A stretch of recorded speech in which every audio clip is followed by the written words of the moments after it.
Imagine you've finally done it. You've worked the overtime, you skipped the vacations, and you finally saved up that first $10,000. You feel like you reached the summit.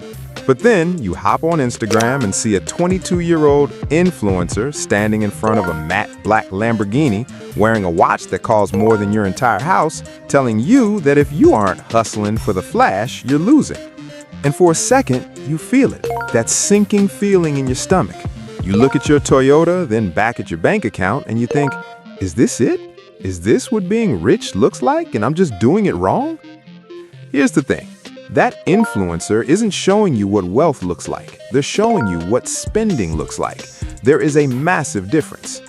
While the loud rich are buying things to be seen, the truly elite, the billionaires who stay billionaires for generations, are buying things you and I didn't even know were for sale.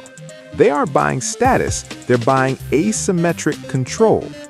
My name is Jack, and I spend way too much time thinking about the invisible mechanics of the ultra-wealthy. If you're someone who feels like you're running on a financial treadmill, working harder but never actually feeling secure, make sure to hit the subscribe button and give this video a thumbs up if this helps you out. Look, the reason you feel behind isn't because you aren't working hard enough. It's because the script we've been given for wealth is fundamentally broken. We're taught that money is a reward for labor, something to be spent once earned. But for the top 0.1%, money isn't a reward, it's a weapon. Today, we're going behind the curtain. We're going to look at 7 obscure things billionaires buy, not to show off, but to ensure they never have to work a day in their lives again, and neither do their great-grandchildren. 1. The family office, the $100 million entry fee. Most people think private banking is the peak of financial service. You get a nice card, a dedicated phone line, maybe a free coffee in a lounge. Here's what most people don't realize. To a billionaire, a bank is just a vendor.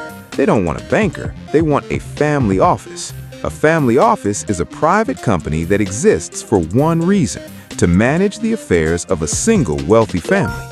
We're talking about a dedicated staff of 5 to 20 people, CPAs, lawyers, investment analysts, and even security experts who work only for you. According to 2026 statistics, it typically requires at least $100 million in liquid assets just to break even on the operational costs of a single family office. Why? Because the average annual operating cost is roughly $3.2 million. Now, you might be thinking, Jack, why would anyone spend $3 million a year just to manage their own money? This is where it gets really interesting. If you have $500 million and you pay a standard wealth management fee of 1%, you're losing $5 million a year to a bank that doesn't actually care if you win or lose. By spending $3.2 million on your own team, you're saving $1.8 million a year and ensuring every person in that room has their skin in the game tied directly to your family's success. It's the ultimate shift from being a customer to being a commander. Number 2, senior water rights, the invisible gold. You've heard the headlines. Bill Gates is the largest private owner of farmland in the US, owning over 275,000 acres.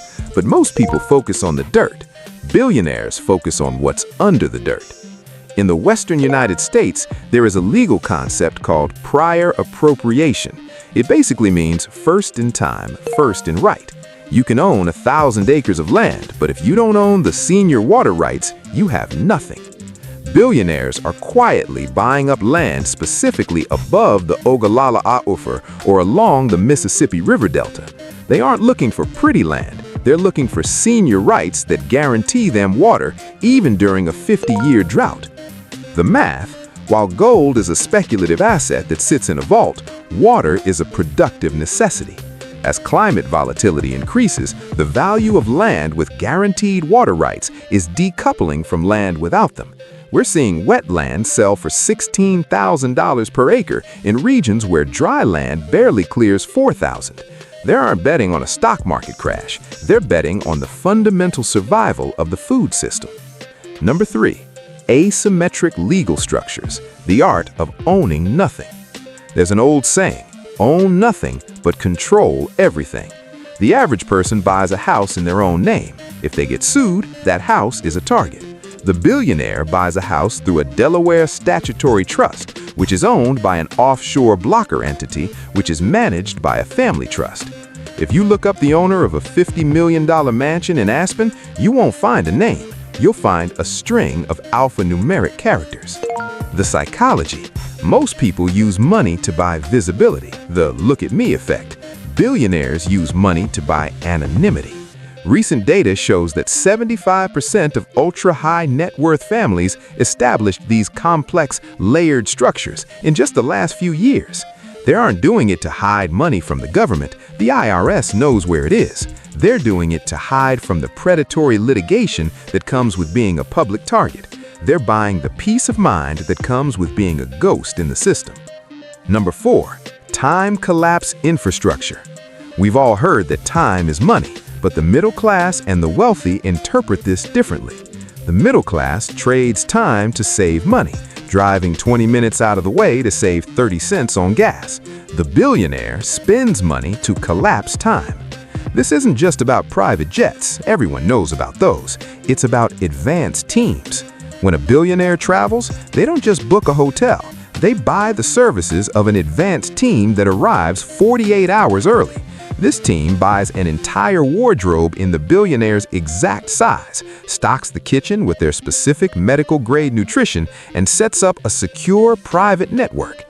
The relatable analogy: think about how much mental energy you spend settling into a new place or packing a suitcase. For you, that's 4 hours of frictional time. For a billionaire, that 4 hours is worth $50,000 or more in strategic decision-making capacity. They aren't buying luxury, they're buying the removal of friction. Number 5, specialized bioassets, the infinity hedge. If you have all the money in the world, your biggest enemy isn't the bear market, it's biology.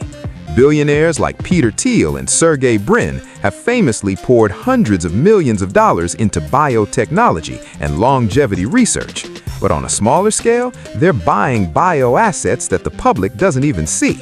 This includes things like personal stem cell banking, harvesting young cells to use for treatments decades later, and private medical suites that rival world-class hospitals. The reality check: while the average person waits 3 weeks for an MRI, a billionaire with a quiet wealth setup has a contract with a private concierge medical firm that guarantees a specialist at their door within 60 minutes, 24/7.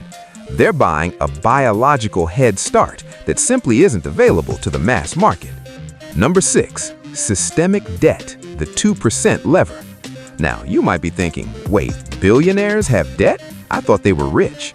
Here's the secret. The rich don't use debt to buy things they can't afford. They use debt to avoid selling things they own. If a billionaire wants a $100 million yacht, they don't sell $100 million of Amazon stock. Why? Because they'd have to pay roughly 20% in capital gains tax. That's $20 million gone forever. Instead, they take out a sovereign-level line of credit against their stock at maybe 2 or 3% interest.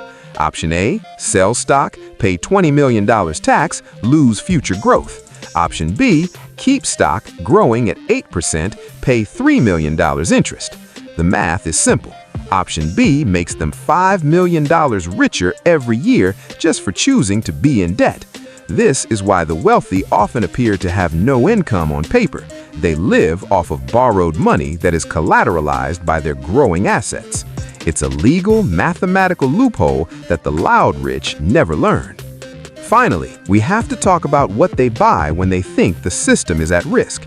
And no, it's not just Bitcoin. It's blue-chip, portable art. I'm not talking about the painting you buy because it matches your sofa. I'm talking about Warhol-level assets that have 50 years of auction data proving they hold value better than the US dollar. Why art? Because you can't easily move $50 million of gold across a border, but you can move a single canvas that is recognized by every major bank in the world as Tier 1 collateral. In the last decade, high-end art has seen a compound annual growth rate of nearly 9%, outperforming many traditional bond portfolios. It is the ultimate quiet hedge, an asset that sits on a wall, looks like a hobby, but functions like a central bank. Actionable steps. How to think like a billionaire without the billion. You're probably thinking, Jack, this is great, but I don't have $100 million for a family office. Look, you don't need the money to adopt the mindset. Here is how you can apply these quiet wealth principles today. Audit your friction. Where are you trading time for pennies? If you spend 2 hours a week looking for deals to save $20, you valued your life at $10 an hour. Stop. Use that time to learn a skill that pays $100 an hour. Focus on the weapon. Stop viewing your savings as a rainy day fund, defense, and start viewing it as opportunity capital, offense. The 1% rule of management. You might not have a family office, but you can have a personal board. Find a mentor, a tax-focused CPA, and an estate lawyer. Spend the money on structure before you spend it on stuff. The quiet wealth list isn't about being greedy or being a prepper. It's about realizing that the world is divided into two groups, those who are players in the system and those who are played by the system. Billionaires don't spend money to be seen. They spend money to be secure, anonymous, and efficient. If you start making your financial decisions based on control rather than clout, I promise you, your bank account and your stress levels will look very different in 5 years. If this video opened your eyes even a little bit, do me a favor. Leave a comment below with the word control so I know you made it to the end. It helps the algorithm, and more importantly, it tells me you're ready to stop playing the loud money game. My name is Jack, and I'll see you in the next one.